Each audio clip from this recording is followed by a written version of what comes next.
ನಿಮಗೆ ನನ್ನನ್ನೇ ಹೆಂಗ್ ಟಾರ್ಗೆಟ್ ಮಾಡಿದ್ರು, ನನ್ನ ಕೊಲ್ಲೋಕೆ ಅಂತ ನಿಮ್ಮ ಯಾಕೆ ಈ ಅನುಮಾನ ನಿಮ್ಗೆ ಯಾಕೆ ಗಟ್ಟಿಯಾಗಿದೆ? ಅದನ್ನ ಹೇಳ್ತಾ ಇದ್ದೀನಿ ನೋಡಿ. 7:07ವರೆಗೆ ನನ್ನ ಮೇಲೆ ಆಗಿದ್ದ ಅಟ್ಯಾಕ್. ಅದಾದ್ಮೇಲೆ ಪೊಲೀಸರು ಬಂದು ನಮ್ಮ ಮನೆ ಹತ್ರ ಅಂದ್ರೆ ಈ ಬ್ಯಾರಿಕೇಡ್ ಇದು ಪಬ್ಲಿಕ್ ಆಫೀಸ್ ಇವಾಗ ನಾವು ಕುಂತಿರೋದು ಬಂದು ಆಫೀಸ್.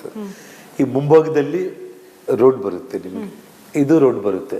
ಸೊ ಇಲ್ಲಿ ಪೊಲೀಸರು ಬಂದ್ಬಿಟ್ಟು ನಮ್ಮ ಮನೆ ಒಳಗಡೆ ಕಳಿಸ್ಬಿಟ್ಟು ಕಂಪ್ಲೀಟ್ ಪೊಲೀಸರಲ್ಲಿ ಅಡ್ಡ ನೆತ್ಕೊಂಡ್ಬಿಟ್ಟು ಅವ್ನು ಬರುತ್ತೆ ರೆಡಿಗೆ ಇಲ್ಲಿಗೆ ಬರೋದಕ್ಕೆ ಅವಕಾಶ ಆಗಲಿಲ್ಲ. ಅವನೇನು ಮಾಡ್ದ, ಅಲ್ಲಿಂದ ಮುಂಭಾಗದಿಂದ ಮೇನ್ ರೋಡಲ್ಲಿ ನಿಂತ್ಕೊಂಡ್ಬಿಟ್ಟು ಮನೆ ಮೇಲೆ ಪೆಟ್ರೋಲ್ ಬಾಂಬ್ಗಳು ಹಾಕಿದ್ದಾರೆ. ಇವಾಗ ಬಾಂಬ್ ಸ್ಕ್ವಾಡ್ ಎಲ್ಲ ಬಂದು ಪೆಟ್ರೋಲ್ ಬಾಂಬ್ಗಳು ತಗೊಂಡಿದ್ದಾರೆ, ಬೇರ್ ಬಾಟಲ್ಸ್ ಎಲ್ಲ ತಗೊಂಡಿದ್ದಾರೆ, ಕಲ್ಲುಗಳು ತಗೊಂಡಿದ್ದಾರೆ. ನಾನು ಪೊಲೀಸರು ಕೊಟ್ಟಿರೋ ನನ್ನ ಮೇಲೆ ಅಟ್ಯಾಕ್ ಆಗಿರೋ 3 ಬುಲೆಟ್ಗಳನ್ನ ಕೊಟ್ಟಿದ್ದೀನಿ. 7:07 ನಂತರ ನನ್ನ ಟೋಟಲ್ ಸೇಫ್ ಮಾಡಿಬಿಟ್ರು. ನಾನು ಆಫೀಸ್ ಒಳಗಡೆ ಬಂದೆ. ನಾನು ಇಲ್ಲಿ ಬಂದು ಆಫೀಸಲ್ಲಿ ಕೂತ್ಕೊಂಡ್ಬಿಟ್ಟೆ. ಹೊರಗಡೆ ಬರಬೇಡ್ರಿ ಸರ್ ದಯಮಾಡಿ ನೀವು ಅಂತ ಹೇಳಿ ಆಫೀಸಲ್ಲಿ ಕೂತ್ಕೊಂಡ್ಬಿಟ್ಟೆ. ನಾನು ಅವನಿಗೆ ಇಂಟಿಮೇಷನ್ ಹೋಗಿದೆ ಮತ್ತೆ ಇಲ್ಲಿ ಆಫೀಸಲ್ಲಿ ಕುಂತಿದ್ದೀನಿ ಅಂತ ಹೇಳಿ. ಇದೇನೋ ಅವನು ಅನ್ಕೊಂಡಿದ್ದಷ್ಟೇನು ಸುಲಭ ಏನಲ್ಲ. ಗ್ಲಾಸ್ಗಳು ಕೂಡ ತುಂಬ ಸ್ಟ್ರಾಂಗ್ ಆಗಿರುವಂಥ ಗ್ಲಾಸ್ಗಳು. ಅವನು ಏನು ಬುಲೆಟ್ಸಿಂದ ಹೊಡೆದಿದ್ದು, ಬಾಟಲ್ಸಿಂದ, ಪೆಟ್ರೋಲ್ ಬಾಂಬ್ಸಿಂದ ಹೊಡೆದಿದ್ದಕ್ಕೆ ಗ್ಲಾಸ್ ಎಲ್ಲ ಚೂರಾಗಿದೆ. ಇವಾಗ ನೀವು ನೋಡ್ಬೋದು. ಅದನ್ನೆಲ್ಲ ಬಾಂಬ್ ಸ್ಕ್ವಾಡು, ಫೋರೆನ್ಸಿಕ್ ಅವರೆಲ್ಲ ಬಂದು ತಗೊಂಡು ಹೋಗಿದ್ದಾರೆ. ಅವನೇನು ಮಾಡಿದ್ದಾನೆ, ತಾವು ಹೇಳ್ತಾ ಇದ್ರಲ್ಲ ನಿಮ್ಮ ಮೇಲೇನೆ ಅಟ್ಯಾಕ್ ಅನ್ನೋದಕ್ಕೆ, 7:07 ನನ್ನ ಮೇಲೆ ಅಟ್ಯಾಕ್, ಫೈರಿಂಗು. ಆ ಎಪಿಸೋಡ್ ಮುಗೀತು. 9 ಗಂಟೆಗೆ ಅವನು ರೆಡಿ ಬರೋ ಟೈಮ್ನಲ್ಲಿ ಮಿನಿಮಮ್ ಅಂದ್ರೆ ಅವ್ನು ಏನು ಮಾಡಿದ್ದಾನೆ ಅಂತಂದ್ರೆ, ಈ ಚಾನಲ್ ಶೇಖರ್ ಮತ್ತು ಈ ಹುಡುಗ ರಾಜಶೇಖರ್ ರೆಡ್ಡಿ ಅಂದ್ರೆ ಅವನು ಬರೋದ್ ಹಿಂದೆ 4-5 ಗಾಡಿಗಳಲ್ಲಿ ಪ್ರಮುಖರು ಯಾರು ಅವನು ಹೋಗೋ ಟೈಮ್ನಲ್ಲಿ ಫಾಲೋ ಮಾಡ್ತಾರೆ, ಮೇನ್ ಲೀಡರ್ಸ್ ಗ್ಯಾಂಗ್ಸ್ಟರ್ಸ್ ಇದ್ದಾರೆ. ಆ ಗ್ಯಾಂಗ್ಸ್ಟರ್ಸ್ನಲ್ಲಿ ಇವನು ಚಾನಲ್ ಶೇಖರ್ ಮತ್ತು ರಾಜಶೇಖರ್ ರೆಡ್ಡಿ ಕೂಡ ಮೋಸ್ಟ್ ಇಂಪಾರ್ಟೆಂಟ್ ಟಾಪ್ ಬ್ರಸ್ ಯಾರಿಗೆ ಭರತ್ ರೆಡ್ಡಿಗೆ. ಸೊ ಅವನು ಇನ್ಸ್ಟ್ರಕ್ಷನ್ 100% ಕೊಟ್ಟಿದ್ದಾನೆ. ನಮಗೆ ಇವಾಗ ಈ ಡೀಟೇಲ್ಸ್ ಎಲ್ಲ ಬಂದಿದೆ. ಅದನ್ನು ನಾನು ಮೀಡಿಯಾಗೆ ರಿಲೀಸ್ ಮಾಡೋದ್ರ ಬಗ್ಗೆ ನಾವೆಲ್ಲ ಲಾಯರ್ಗಳಿಗೆಲ್ಲ ಕೊಟ್ಟಿದ್ದೀವಿ ನಾವು. ಯಾಕಂದ್ರೆ ಬಹಳ ಕ್ರೂಷಿಯಲ್ ಅದು. ಅಂದ್ರೆ ಎಲ್ಲವೂ ಪ್ರೀ ಪ್ಲಾನ್ ಮಾಡಿದ್ದಾರೆ. ಶೇಖರು 7:15 ಒಳಗಡೆ ಅವನೇ ಡೆತ್ ಆಗ್ಬೇಕಾಗಿತ್ತು. ಬಟ್ ಅವನಿಗೆ ಏನ್ 6 ಸೆನ್ಸ್ ದೇವ್ರು ಕೊಟ್ಟಿದ್ದಾನೋ ಅಥವಾ ಅವನ ಪ್ರಾಣ ಗಟ್ಟಿಯಾಗಿದ್ದು ಗೊತ್ತಿಲ್ಲ ಆಗ್ಲಿ, ಅವನೇ ನಮ್ಮ ಮೇಲೆ ಮತ್ತೆ ಪೊಲೀಸ್ ಸ್ಟೇಷನ್ಗೂ ಕಂಪ್ಲೇಂಟ್ ಕೊಟ್ಟಿದ್ದು. ನಾನು ಅಲ್ಲಿಂದ ತಪ್ಪಿಸ್ಕೊಂಡು ಓಡಿ ಬಂದೆ ಪೊಲೀಸರ ರಕ್ಷಣೆಯಿಂದ, ಇನ್ನೊಂದರಿಂದ ನಾನು ಅಂತೇಳಿ ಅವನೊಂದು ದಿಕ್ಕಿಗೆ ಓಡೋಗಿದ್ದಾನೆ. ಇವನು ಸತೀಶ್ ರೆಡ್ಡಿನ ಪೊಲೀಸರು ಎತ್ಕೊಂಡು ಒಪ್ಪಿಗೆ ಹೋಗಿದ್ದಾರೆ. ಆ ಎಪಿಸೋಡ್ ಮುಗೀತಲ್ಲ, ಅದು ಫೇಲ್ ಆಯಿತು. ಸೊ ಭರತ್ ರೆಡ್ಡಿ ಏನು ಮಾಡಿದ, ಅವ್ನ ಪ್ರೈವೇಟ್ ಗನ್ಮ್ಯಾನ್ಗಳಿಗೆ ನಾನು ನಿನ್ನೆ ವಿಡಿಯೋ ಪ್ಲೇ ಮಾಡಿದೆ. ಆ ವಿಡಿಯೋ ನೀವು ನೋಡಿದ್ರೆ ಆ ರಾಜಶೇಖರ್ ರೆಡ್ಡಿ ಡೆತ್ ಆಗಿರೋ ಹುಡುಗನ್ನ ಸುತ್ತೂರನ್ನ 3 ಗನ್ಮ್ಯಾನ್ಗಳು ಟರ್ಬನ್ಸ್ ಹಾಕೊಂಡಿರೋರು ಓಡಾಡ್ತಾ ಇರ್ತಾರೆ, ಅಲ್ಲೇ ಇರ್ತಾರೆ. ಅಷ್ಟು ಗಲಾಟೆ ಆಗ್ತಾ ಇದ್ರು ಕೂಡ ಒಬ್ಬ ಗನ್ಮ್ಯಾನ್ ಮಾತ್ರ ನಮ್ಮ ಮನೆ ಮೇಲೆ ಫೈರ್ ಮಾಡ್ತಾ ಇರ್ತಾನೆ. ಉಳಿದಿರುವಂತ 3 ಗನ್ಮ್ಯಾನ್ಗಳು, ಈ ಪ್ರೈವೇಟ್ ಗನ್ಮ್ಯಾನ್ಗಳು ಆ ರಾಜಶೇಖರ್ ರೆಡ್ಡಿ ಸುತ್ತೂರನ್ನು ಓಡಾಡ್ತಾ ಇದ್ರು. ಒಬ್ಬ ಗ್ರೀನ್ ಶರ್ಟ್ ಹಾಕೊಂಡಿರೋ ಪೊಲೀಸ್ ಕಾನ್ಸ್ಟೇಬಲ್ ಬಂದು ಲಾಠಿ ಚಾರ್ಜ್ ಮಾಡಿದ್ಮೇಲೆ ಎಲ್ಲರೂ ಓಡ್ತಾ ಇರ್ತಾರೆ. ಲಾಸ್ಟ್ಗೆ ಓಡ್ ಬರ್ತಾ ಇರೋದು ನೀವು ಆ ವಿಡಿಯೋದಲ್ಲಿ ನೋಡಿದ್ರೆ, ಆ ರಾಜಶೇಖರ್ ರೆಡ್ಡಿನ ಹುಡುಗ ಓಡ್ ಬರ್ತಾ ಇರೋ ಟೈಮ್ನಲ್ಲಿ ಅವನಿಗೆ ಆಜು ಬಾಜು ನಿಮಗೆ ಒಬ್ಬರು ಕೂಡ ಕಾಣಿಸಲ್ಲ. ಒಬ್ಬ ಆ ಗ್ರೀನ್ ಶರ್ಟ್ ಲಾಠಿ ಇಟ್ಕೊಂಡಿರೋ ಪೊಲೀಸ್ ಒಬ್ಬನು ಬಿಟ್ರೆ ಆಯ್ತಮ್ಮ. ಅವಾಗ ಅವನು ಪ್ರೈವೇಟ್ ಗನ್ ಮೇಲೆ ಫೈರ್ ಮಾಡ್ತಾನೆ ನೋಡಿ. ನಿಮಗೆ ಮಾಡಿದ ತಕ್ಷಣ ಹುಡುಗ ಹೀಗೆ ಅನ್ಕೊಂಡು 2-3 ಸ್ಟೆಪ್ ಬಂದು ಬಿದ್ದ್ಬಿಡ್ತಾನೆ ಅಲ್ಲೇ ರೋಡಲ್ಲಿ. ಅಂದ್ರೆ ಜನಾರ್ದನ್ ರೆಡ್ಡಿ ಅವರು ಮಿಸ್ ಆದ್ರೂ ಇನ್ನೊಂದು ಹೆಣ ಅಂತೂ ಬೀಳಲೇಬೇಕು. ಹೆಣ ಬಿದ್ದು ಇಷ್ಟೆಲ್ಲ ಆಗಿದೆ. ನಮ್ಗೆ ಅಪೋದ ಬರುತ್ತೆ ಅವ್ರ ಮನೆ ಮೇಲೆ ಹೋಗಿದೀವಿ ಅಂತ ಹೇಳಿ ಒಬ್ಬ ಕಾರ್ಯಕರ್ತನ ಸಾಯಿಸ್ಬಿಟ್ರೆ ಇಶ್ಯೂ ಡೈವರ್ಟ್ ಆಗ್ಲಿ ಅಂತೇಳಿ ಅದು ಕೂಡ ಪ್ಲಾನ್ ಮಾಡಿರೋದೇನೆಂದ್ರೆ, ಬೇರೆ ಕಮ್ಯುನಿಟಿಗಳಾದ್ರೆ ಅವನಿಗೆ ಇನ್ನೂ ದೊಡ್ಡ ಕೆಟ್ಟ ಹೆಸರು ಬರುತ್ತೆ. ಒಬ್ಬ ಲಿಂಗಾಯತ ರೆಡ್ಡಿ ಇಬ್ಬರಲ್ಲಿ ಯಾರಾದ್ರೂ ಒಬ್ಬರನ್ನ ಮುಗಿಸ್ಬಿಡ್ಬೇಕು ಅಂತ ಹೇಳಿ ತಾವು ತಮಾಷೆ ಅಂತಂದ್ರೆ ಲಾಠಿ ಚಾರ್ಜ್ ಮಾಡೋ ಟೈಮ್ನಲ್ಲಿ ಆ ಹುಡುಗ ನಮ್ಮ ಮನೆಯಿಂದ ನೋಡಿ ತಾವು ರೋಡಲ್ಲಿ ಆ ಕಡೆ ಮುಖ ಇಟ್ಕೊಂಡು ಓಡ್ತಾ ಇರ್ತಾನೆ. ಅವನು ಯಾರು ರಾಜಶೇಖರ್ ರೆಡ್ಡಿ ನಮ್ಮ ಮನೆಯಿಂದ ಆ ಕಡೆ ಮುಖ ಇಟ್ಕೊಂಡು ಅವ್ನು ನೋಡ್ತಾ ಇರ್ತಾನೆ. ಬೆನ್ನಿಂದ ಫೈರ್ ಮಾಡಿದ್ದು. ಅಂದ್ರೆ ಅರ್ಥ ಮಾಡ್ಕೊಳ್ಳಿ ಅಷ್ಟೇ.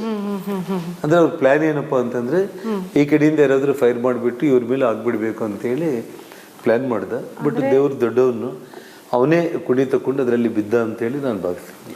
ಈಗ ನೀವು ನರೇಟ್ ಮಾಡಿದ್ದನ್ನು ನೋಡಿದ್ರೆ ಅವರು ನಿಮ್ಮನ್ನೇ ಟಾರ್ಗೆಟ್ ಮಾಡಿದ್ರು, ಆದ್ರೆ ಮಿಸ್ ಫೈರ್ ಆಗಿ ಕಾಂಗ್ರೆಸ್ ಕಾರ್ಯಕರ್ತನೇ ಸತ್ತೋಗ್ಬಿಡ್ತಾನೆ.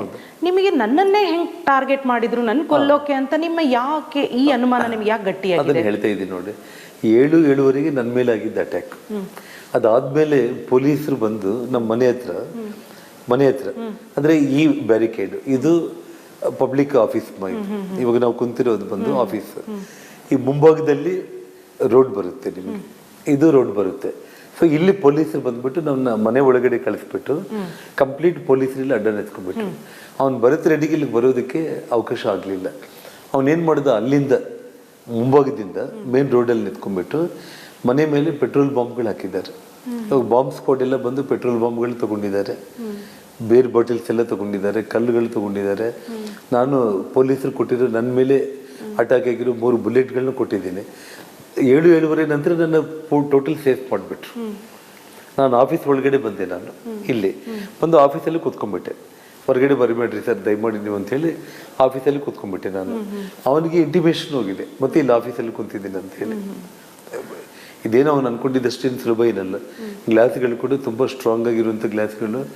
ಅವನು ಏನು ಬುಲೆಟ್ಸಿಂದ ಹೊಡೆದಿದ್ದು, ಬಾಟಲ್ಸಿಂದ, ಪೆಟ್ರೋಲ್ ಬಾಂಬ್ಸಿಂದ ಹೊಡೆದಿದ್ದಕ್ಕೆ ಗ್ಲಾಸ್ ಎಲ್ಲ ಚೂರಾಗಿದೆ. ಇವಾಗ ನೀವು ನೋಡ್ಬೋದು. ಅದನ್ನೆಲ್ಲ ಬಾಂಬ್ ಸ್ಕ್ವಾಡ್, ಫೋರೆನ್ಸಿಕ್ ಅವರೆಲ್ಲ ಬಂದು ತಗೊಂಡು ಹೋಗಿದ್ದಾರೆ. ಅವನೇನು ಮಾಡಿದ್ದಾನೆ, ತಾವು ಹೇಳ್ತಾ ಇದ್ರಲ್ಲ ನಿಮ್ಮ ಮೇಲೇನೆ ಅಟ್ಯಾಕ್ ಅನ್ನೋದಕ್ಕೆ, 7-7:30 ನನ್ನ ಮೇಲೆ ಅಟ್ಯಾಕ್, ಫೈರಿಂಗು. ಆ ಎಪಿಸೋಡ್ ಮುಗೀತು. 9 ಗಂಟೆಗೆ ಅವನು ಭರತ್ ರೆಡ್ಡಿ ಬರೋ ಟೈಮ್ನಲ್ಲಿ ಮಿನಿಮಮ್ ಅಂದ್ರೆ ಅವ್ನು ಏನ್ ಮಾಡಿದ್ದಾನೆ ಅಂತಂದ್ರೆ, ಈ ಚಾನಲ್ ಶೇಖರ್ ಮತ್ತು ಈ ಹುಡುಗ ರಾಜಶೇಖರ್ ರೆಡ್ಡಿ ಅಂದ್ರೆ ಅವನು ಭರತ್ ಹಿಂದೆ 4-5 ಗಾಡಿಗಳಲ್ಲಿ ಪ್ರಮುಖರು ಯಾರು ಅವನು ಹೋಗೋ ಟೈಮ್ನಲ್ಲಿ ಫಾಲೋ ಮಾಡ್ತಾರೆ, ಮೇನ್ ಲೀಡರ್ಸ್ ಗ್ಯಾಂಗ್ಸ್ಟರ್ಸ್ ಇದ್ದಾರೆ. ಆ ಗ್ಯಾಂಗ್ಸ್ಟರ್ಸ್ ನಲ್ಲಿ ಇವನು ಚಾನಲ್ ಶೇಖರ್ ಮತ್ತು ರಾಜಶೇಖರ್ ರೆಡ್ಡಿ ಕೂಡ ಮೋಸ್ಟ್ ಇಂಪಾರ್ಟೆಂಟ್ ಟಾಪ್ ಬ್ರಸ್ ಯಾರಿಗೆ, ಭರತ್ ರೆಡ್ಡಿಗೆ. ಸೊ ಅವನು ಇನ್ಸ್ಟ್ರಕ್ಷನ್ 100% ಕೊಟ್ಟಿದ್ದಾನೆ. ನಮಗೆ ಇವಾಗ ಈ ಡೀಟೇಲ್ಸ್ ಎಲ್ಲ ಬಂದಿದೆ. ಅದನ್ನು ನಾನು ಮೀಡಿಯಾಗೆ ರಿಲೀಸ್ ಮಾಡೋದ್ರ ಬಗ್ಗೆ ನಾವೆಲ್ಲ ಲಾಯರ್ಗಳಿಗೆಲ್ಲ ಕೊಟ್ಟಿದ್ದೀವಿ ನಾವು. ಯಾಕಂದ್ರೆ ಬಹಳ ಕ್ರೂಷಿಯಲ್ ಅದು. ಅಂದ್ರೆ ಎಲ್ಲವೂ ಪ್ರೀ ಪ್ಲಾನ್ ಮಾಡಿದ್ದಾರೆ. ಶೇಖರು 7:30 ಒಳಗಡೆ ಅವನೇ ಡೆತ್ ಆಗ್ಬೇಕಾಗಿತ್ತು. ಬಟ್ ಅವನಿಗೆ ಏನ್ 6 ಸೆನ್ಸ್ ದೇವ್ರು ಕೊಟ್ಟಿದ್ದಾನೋ ಅಥವಾ ಅವನ ಪ್ರಾಣ ಗಟ್ಟಿಯಾಗಿದ್ದು ಗೊತ್ತಿಲ್ಲ ಆಗ್ಲಿ, ಅವನೇ ನಮ್ಮ ಮೇಲೆ ಮತ್ತೆ ಪೊಲೀಸ್ ಸ್ಟೇಷನ್ಗೂ ಕಂಪ್ಲೇಂಟ್ ಕೊಟ್ಟಿದ್ದು. ನಾನು ಅಲ್ಲಿಂದ ತಪ್ಪಿಸ್ಕೊಂಡು ಓಡಿ ಬಂದೆ ಪೊಲೀಸರ ರಕ್ಷಣೆಯಿಂದ, ಇನ್ನೊಂದರಿಂದ ನಾನು ಅಂತೇಳಿ ಅವನೊಂದು ದಿಕ್ಕಿಗೆ ಓಡೋಗಿದ್ದಾನೆ. ಇವನು ಸತೀಶ್ ರೆಡ್ಡಿನ ಪೊಲೀಸರು ಎತ್ಕೊಂಡು ಒಪ್ಪಿಗೆ ಹೋಗಿದ್ದಾರೆ. ಆ ಎಪಿಸೋಡ್ ಮುಗೀತಲ್ಲ, ಅದು ಫೇಲ್ ಆಯ್ತು. ಸೊ ಭರತ್ ರೆಡ್ಡಿ ಏನ್ ಮಾಡಿದ, ಅವ್ನ ಪ್ರೈವೇಟ್ ಗನ್ಮೆನ್ಗಳಿಗೆ ತಾವು, ನಾನು ನಿನ್ನೆ ವಿಡಿಯೋ ಪ್ಲೇ ಮಾಡಿದೆ, ಆ ವಿಡಿಯೋ ನೀವು ನೋಡಿದ್ರೆ ಆ ರಾಜಶೇಖರ್ ರೆಡ್ಡಿ ಡೆತ್ ಆಗಿರೋ ಹುಡುಗನ್ನ ಸುತ್ತೂರನ್ನ 3 ಗನ್ಮೆನ್ಗಳು ಟರ್ಬನ್ಸ್ ಹಾಕೊಂಡಿರೋರು ಓಡಾಡ್ತಾ ಇರ್ತಾರೆ, ಅಲ್ಲೇ ಇರ್ತಾರೆ. ಅಷ್ಟು ಗಲಾಟೆ ಆಗ್ತಾ ಇದ್ರು ಕೂಡ ಒಬ್ಬ ಗನ್ಮ್ಯಾನ್ ಮಾತ್ರ ನಮ್ಮ ಮನೆ ಮೇಲೆ ಫೈರ್ ಮಾಡ್ತಾ ಇರ್ತಾನೆ. ಉಳಿದಿರುವಂತ 3 ಗನ್ಮ್ಯಾನ್ಗಳು, ಈ ಪ್ರೈವೇಟ್ ಗನ್ಮ್ಯಾನ್ಗಳು ಆ ರಾಜಶೇಖರ್ ರೆಡ್ಡಿ ಸುತ್ತೂರನ್ನು ಓಡಾಡ್ತಾ ಇದ್ರು. ಒಬ್ಬ ಗ್ರೀನ್ ಶರ್ಟ್ ಹಾಕೊಂಡಿರೋ ಪೊಲೀಸ್ ಕಾನ್ಸ್ಟೇಬಲ್ ಬಂದು ಲಾಠಿ ಚಾರ್ಜ್ ಮಾಡಿದ್ಮೇಲೆ ಎಲ್ರು ಓಡ್ತಾ ಇರ್ತಾರೆ. ಲಾಸ್ಟ್ಗೆ ಓಡ್ ಬರ್ತಾ ಇರೋದು ನೀವು ಆ ವಿಡಿಯೋದಲ್ಲಿ ನೋಡಿದ್ರೆ, ಆ ರಾಜಶೇಖರ್ ರೆಡ್ಡಿನ ಹುಡುಗ ಓಡ್ ಬರ್ತಾ ಇರೋ ಟೈಮ್ನಲ್ಲಿ ಅವನಿಗೆ ಆಜು ಬಾಜು ನಿಮಗೆ ಒಬ್ಬರು ಕೂಡ ಕಾಣಿಸಲ್ಲ. ಒಬ್ಬ ಆ ಗ್ರೀನ್ ಶರ್ಟ್ ಲಾಠಿ ಇಟ್ಕೊಂಡಿರೋ ಪೊಲೀಸ್ ಒಬ್ಬನು ಬಿಟ್ರೆ ಆಯ್ತಮ್ಮ. ಅವಾಗ ಅವನು ಪ್ರೈವೇಟ್ ಗನ್ಮೇಲೆ ಫೈರ್ ಮಾಡ್ತಾನೆ ನೋಡಿ. ನಿಮಗೆ ಮಾಡಿದ ತಕ್ಷಣ ಹುಡುಗ ಹೀಗೆ ಅನ್ಕೊಂಡು 2-3 ಸ್ಟೆಪ್ ಬಂದು ಬಿದ್ದ್ಬಿಡ್ತಾನೆ ಅಲ್ಲೇ ರೋಡಲ್ಲಿ. ಅಂದ್ರೆ ಜನಾರ್ದನ್ ರೆಡ್ಡಿ ಅವರು ಮಿಸ್ ಆದ್ರೂ ಇನ್ನೊಂದು ಹೆಣ ಅಂತೂ ಬೀಳಲೇಬೇಕು. ಹೆಣ ಬಿದ್ದು ಇಷ್ಟೆಲ್ಲ ಆಗಿದೆ, ನಮ್ಗೆ ಅಪೋದ ಬರುತ್ತೆ ಅವ್ರ ಮನೆ ಮೇಲೆ ಹೋಗಿದೀವಿ ಅಂತ ಹೇಳಿ. ಒಬ್ಬ ಕಾರ್ಯಕರ್ತನ ಸಾಯಿಸ್ಬಿಟ್ರೆ ಇಶ್ಯೂ ಡೈವರ್ಟ್ ಆಗ್ಲಿ ಅಂತೇಳಿ